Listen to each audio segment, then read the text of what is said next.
Hey everybody, this is kind of just an explanation video on the Snowmotractor's drive system. You see there is no idler clutch at all. The whole design, you can see the belt is very loose and it is designed to just slip on that shaft right there on the engine.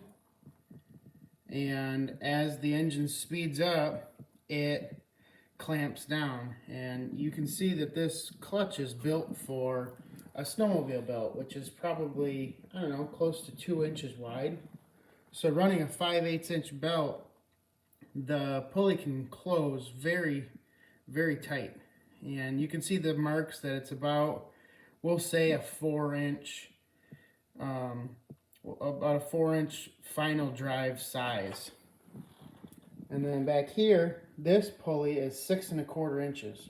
So we're actually slowing the transmission down from the 8,000 RPM red line on the sled. And just guessing, I'm going to say about 25% slower than stock, or slower than 8,000 RPMs. So maybe I'm spinning, we'll say 6,000, something like that. Easy math. So I went from a 6 1/4 inch pulley. I just ordered a 2.65 inch pulley that's designed for a 5L belt, and it is it's going to basically speed this up about 2.3 times, maybe something like that. And that's definitely going to get me some more ground speed. My guess right now is I'm going, I don't know, 12 to 15 miles per hour. So that's going to get me closer to the 30-mile-an-hour range.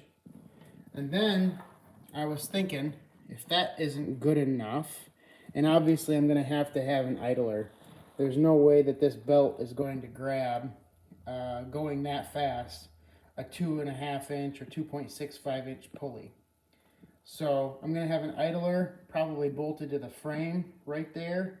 It'll be on the top side, and the reason for that is that the pulley is spinning where the engine is pulling the bottom along. So it's spinning this way, and we want all the tension from here direct to the engine in a straight line. Okay, so the slack coming off of the pulley can kind of flop, and it'll be where the deflection is and come down to an idler and then wrap around the pulley. That's going to be, you know, that big instead of that big, and then come back around and go straight again. So this is going to be quite a bit faster, and then with a 31-inch tire, we are overdriving the final drive. So much larger diameter, much larger circumference, so that's faster as well. So you can't just say because a stock Kohler is 3,600 RPMs and that's 8,000 RPMs that I'm just a little bit more than double my speed. There's a lot of factors going on, but this is definitely going to get me where I want to be. And I'm thinking 30 to 40 miles an hour on this is going to be fast enough. You can see there's a lot of sharp edges also, by the way.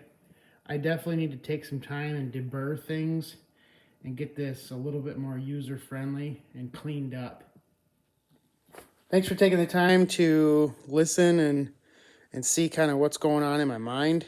And I also plan on, once I get my speed setting where I want it, I'm probably going to take some still frame or just shots with the tractor running up on jack stands like this.